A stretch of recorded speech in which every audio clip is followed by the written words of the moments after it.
Jefferson Parish Christmas Tree Recycling Shoreline Protection Project is in its 30th year of action. The organization's goal is to keep Christmas trees from filling up landfills and save Louisiana's coast in the process. I spoke with Michelle Gonzales, the Coastal Management Director for Jefferson Parish, about the ongoing effort to relieve Louisiana's coast. So in Louisiana, we do have an issue with our coast. It seems to be eroding at a very quick rate, and that's been alarming for a lot of environmentalists in the state. And Christmas trees seem to be a way to alleviate that. How so? So the Christmas tree project that we do here in Jefferson Parish has been going for about 33 years now. Actually, this is our 33rd year.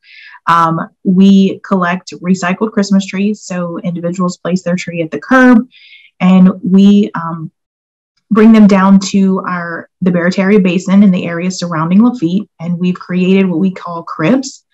So it's basically 2x4s that we've put in like a lined up way, and so that the trees can be placed inside of them, and that holds the trees kind of in a long row.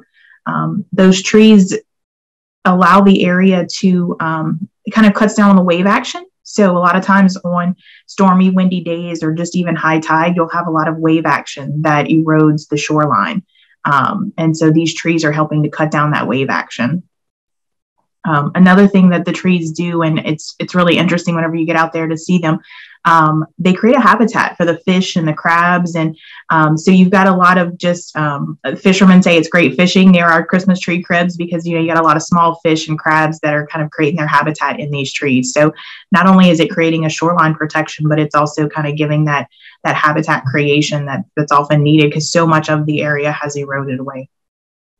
Why Christmas trees? I mean, there are a lot of decorations that people use during the holidays, but why Christmas trees specifically? Yeah, Christmas trees are an interesting thing to use. And one reason is because they're the right kind of material, and they're also easy to get into. They're the right size that we can pick up easily, put them in boats and transport them out. Oftentimes we've had people contact us, especially after like Hurricane Ida, and they had a lot of trees that had fallen in their yards. Those trees are really big and difficult to get into boats and out into the marsh. And so these just seem to be the perfect size. Obviously, we can't have any ornaments on them or tree stands. Can't use any flock trees because we don't want those types of things in the marsh.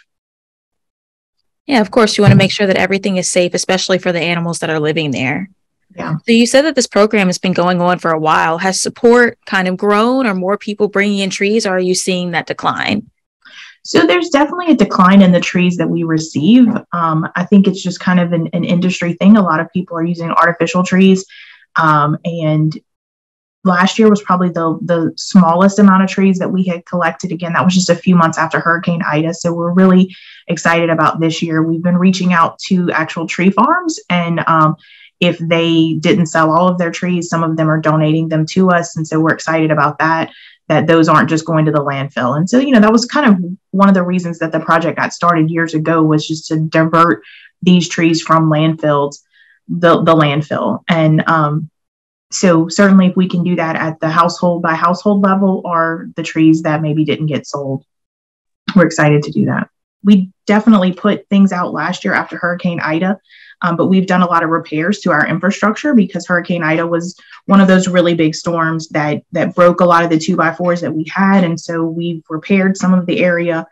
Excited to get, also this year, we hope to have more volunteers coming to work with the project. In the past 2 years, we've had to limit volunteers because of COVID and various things. And so this will kind of really be our first year inviting volunteers to come back out and help us with the trees.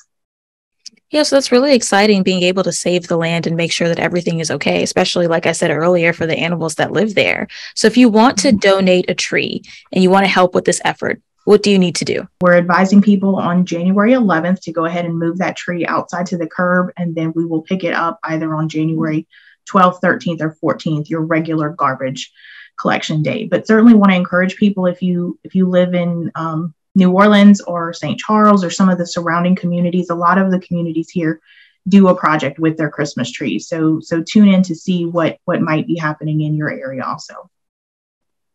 All right. Well, it looks like we are running out of time. Is there anything else anybody needs to know? Our volunteer event this year is going to be on February 4th.